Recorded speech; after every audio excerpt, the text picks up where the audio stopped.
10월 13일 월요일. 무료로 칭찬해 드려요. 미국 일리노이주에 사는 9살 이선 와고가 매일 아침 자신의 집 앞에 무료로 칭찬해 드려요라고 쓰인 팻말을 펴놓고 사람들이 지나가기를 기다립니다. 사람들이 궁금해하며 다가오면 이선은 먼저 그들이 하루를 어떻게 보내는지 물어보고 그 다음 그들과 관련한 칭찬을 해준다고 합니다. 이선이 이러한 활동을 하게 된 계기는 최근 읽은 소설의 등장인물들이 집 앞을 지나가는 사람들을 욕하며 나쁘게 대하는 것을 보고 나라면 다르게 할 것 같은데? 라고 생각했기 때문입니다. 이웃들은 점점 이선의 활동에 주목하기 시작했고 방문객이 늘어 지금까지 약 60명에게 칭찬을 해주었습니다.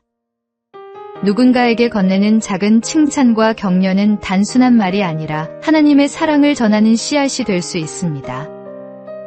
우리의 일상 속에서 따뜻한 말 한마디, 작은 친절 하나가 이웃의 마음을 밝히고 주님의 사랑을 드러내는 통로가 됩니다.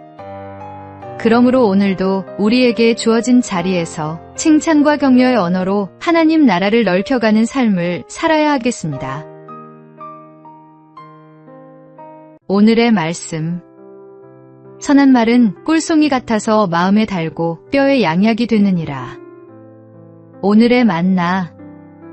작은 친절과 따뜻한 말 한마디가 누군가에게는 하루를 밝히는 큰 선물이 될 수 있습니다.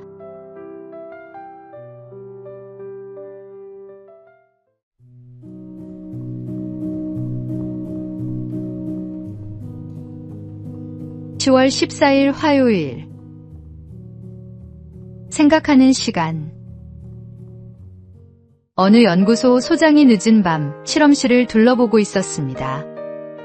그런데 한 학생이 여전히 실험에 몰두해 있었습니다. 그는 이마에 주름을 잔뜩 잡고 누군가 옆에 서 있는 것도 모른 채 시험관과 기계만 바라보고 있었습니다. 소장이 일부러 하고 헛기침을 하자 그제야 학생은 고개를 들었습니다. 자네, 오전에는 무엇을 했나? 실험했습니다. 그럼 오후에는? 역시 실험했습니다. 저녁은? 마찬가지로 실험했습니다. 소장은 잠시 그를 바라보다가 목소리를 조금 높여 말했습니다. 좋네. 하지만 그렇다면 자네는 언제 생각을 하나? 행동만 있고 생각이 없는 삶은 결국 많은 후회를 남깁니다. 그러나 깊이 생각한 뒤 이루어지는 행동은 균형과 지혜가 있습니다. 신앙의 길도 마찬가지입니다. 우리의 말과 행동은 반드시 하나님의 말씀에 비추어 생각한 후에 이루어져야 합니다. 성경 속에서 방향을 점검하지 않은 채 움직이면 열심히 있어도 헛돌 수 있습니다. 오늘의 말씀. 이 모든 일에 전심전력하여 너의 성숙함을 모든 사람에게 나타나게 하라. 오늘의 만나.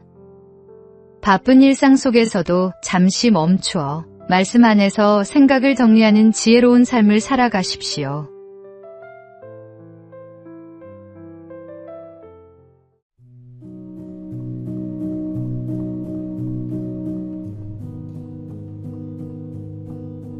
(10월 15일) 수요일. 정적을 치료한 명의. 조선시대 효종수종 때의 명의이자 우의정을 지낸 허목과 당대의 대학자 송시열은 서로 다른 당파에 속해 원수처럼 지내던 정적이었습니다. 그러나 어느 날 송시열이 중병에 걸리게 되었습니다. 그는 이렇게 말했습니다. 정적이지만 내 병을 고칠 이는 허목밖에 없다. 사람을 보내자 허목은 미소를 지으며 처방을 써주었습니다. 그런데 약재에는 극약이 섞여 있었습니다. 주위 사람들은 허목이 원수를 죽이려는 것 아니냐 하며 수군거렸습니다. 그러나 송시열은 흔들림 없이 말했습니다. 허목이 내게 해를 끼치게 할 리 없다. 그대로 하라. 결국 송시열은 병이 나았고 두 사람은 서로의 넓은 도량에 감탄하며 존중을 회복했습니다. 신앙생활 속에서도 우리는 성향과 생각의 차이로 쉽게 갈라지고 반목할 때가 있습니다. 그러나 그리스도 안에서 우리는 이미 한 몸입니다. 정적이었던 허목과 송시열이 서로를 신뢰하고 존중했던 것처럼 우리도 신념과 감정을 넘어 어려움에 처한 형제를 도와야 합니다. 교회는 갈라질 수 없습니다. 하나님 안에서 우리는 한 지체요, 한 가족입니다. 오늘의 말씀. 형제를 사랑하여 서로 우애하고 존경하기를 서로 먼저 하며. 오늘의 만나. 차이를 인정하면서도 사랑으로 하나 되는 것이 성숙한 신앙 공동체의 모습입니다.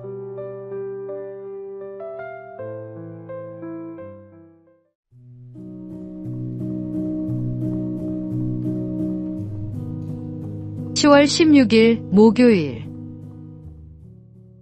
아이의 눈에 비친 결혼. 어느 결혼식이 있었습니다.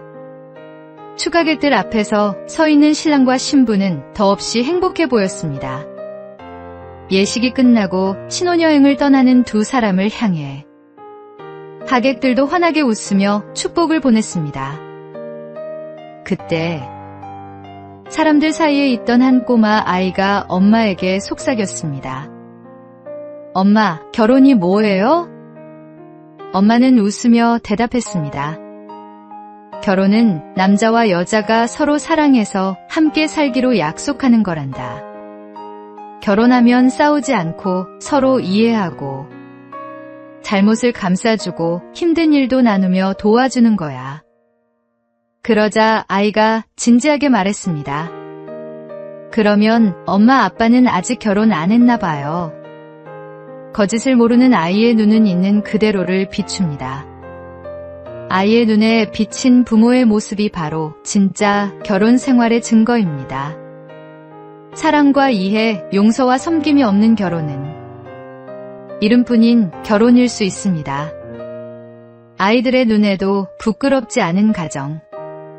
주님 앞에 진실한 부부의 삶을 살아가는 것이 참된 결혼입니다. 오늘의 말씀. 너희도 각각 자기의 아내 사랑하기를 자신같이 하고 아내도 자기 남편을 존경하라. 오늘의 만나. 자녀들이 보고 배울 수 있는 진정한 사랑의 모델이 되는 가정을 세워가시기 바랍니다.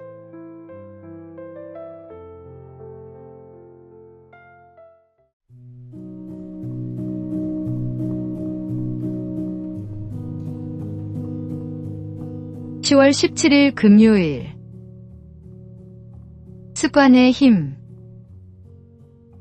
사람은 습관의 존재라고 합니다. 우리의 행동 대부분은 몸에 밴 습관에서 비롯되기 때문입니다.